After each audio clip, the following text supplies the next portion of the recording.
Many Muslims of the 21st century, they have taken people like Tupac, people like Biggie, people like Jay-Z, people like 50 Cent, people like Ronaldo, Ronaldinho, Rivaldo, people like Beyonce, J.Lo, Lady Gaga as a role model, and others have taken drug dealers as role models. Drug dealers as role models. Why? Because they think that this guy is a gangster. He's driving a Q7 or a R8 or a BMW or a Bentley or a Ferrari. Because of this, they think that this drug dealer is a gangster. But what do these people know about gangsterness? There were gangsters before us, and Allah the Almighty, He gripped them, and Allah the Almighty destroyed them.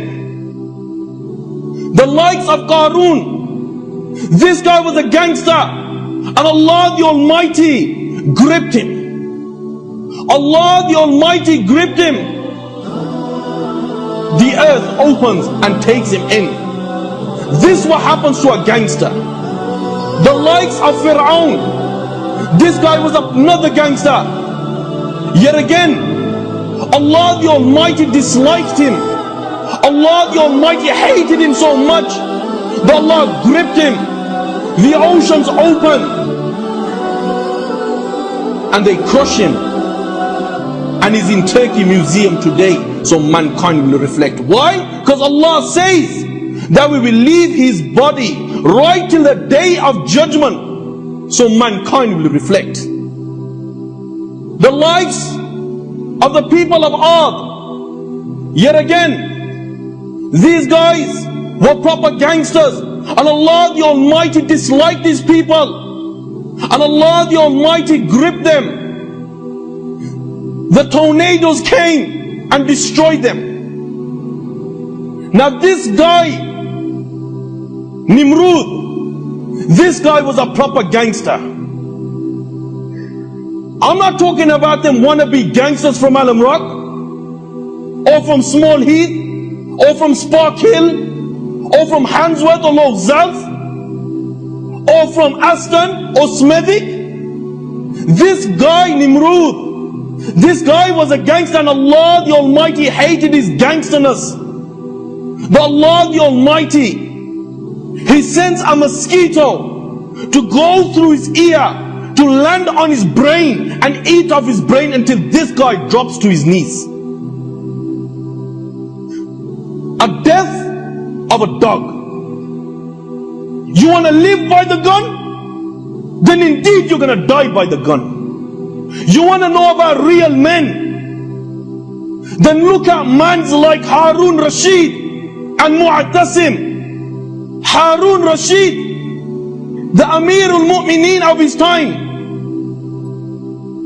a kafir leader of Rome, he writes a letter and says to Harun Rashid that I will not pay jizya.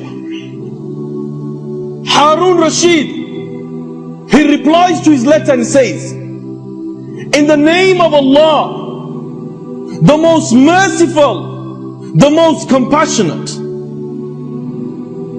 from Amir al-Mu'mineen Harun Rashid to the dog of Rome,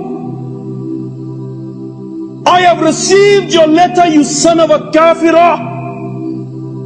Remember one thing, you will not hear my reply, you will see my reply. The army is dispatched and this kafir is brought to the feet of Harun Rashid. This is what he called real men. The likes of Mu'tasim, a Muslim woman is captured, she's in prison, and a kafir slaps her, and then she shouts out and she says, oh Mu'tasim, where are you? Oh Mu'tasim, where are you? When she says this kafir laughs at her and says, yes, indeed, your man Mu'tasim is coming. He's coming on a black and white horse to save you. The news reaches Mu'tasim. Mu'tasim purchases 17,000 black and white horses. 17,000. The commander is Mu'tasim. The army is dispatched. They go towards this land. The Kuffar's army is defeated and is crushed. Mu'tasim is there. This kafir is brought to Mu'tasim. This Muslim woman is brought to Mu'tasim. And Mu'tasim says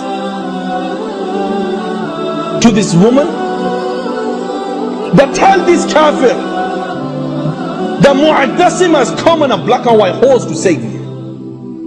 This is what you call real men. And the day someone could reach their level, then you could talk.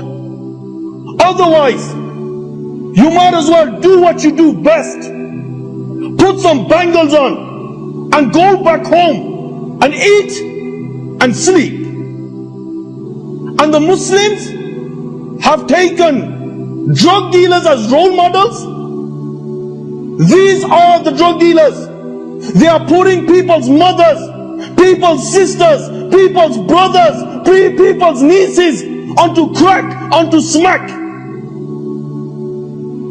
These are the people who are destroying hundreds of lives. And Allah the Almighty will take revenge. Allah the Almighty indeed, He will take revenge. And the reality of these drug dealers is when they live a dog's life, supplying people's mothers, people's sisters, people's brothers, people's daughters, people's sons, Allah the Almighty indeed, He will take revenge. And remember one thing, when you wake up, this drug dealer, when they wake up and they come downstairs and they find out that their mother or their sister or their brother or their niece have become a crackhead or a smackhead or a cokehead, at that time they will realize the reality of what they were doing. And bear this in mind. If the outcome of a crackhead, of a smackhead, of a cokehead on the plane of resurrection, when the crack, smack, weed, opium, you name it, will be wrapped around his neck, his tongue will come down towards his waist, between his skin and his flesh there'll be snakes and scorpions biting him. He will be made to wear the slippers of hell that'll make his brain bubble like a boiling water in a kettle. If this is the outcome of that crackhead, of that junkie, what do you think is the outcome of that person who supplies these people? Only Allah knows what He has in store for these people.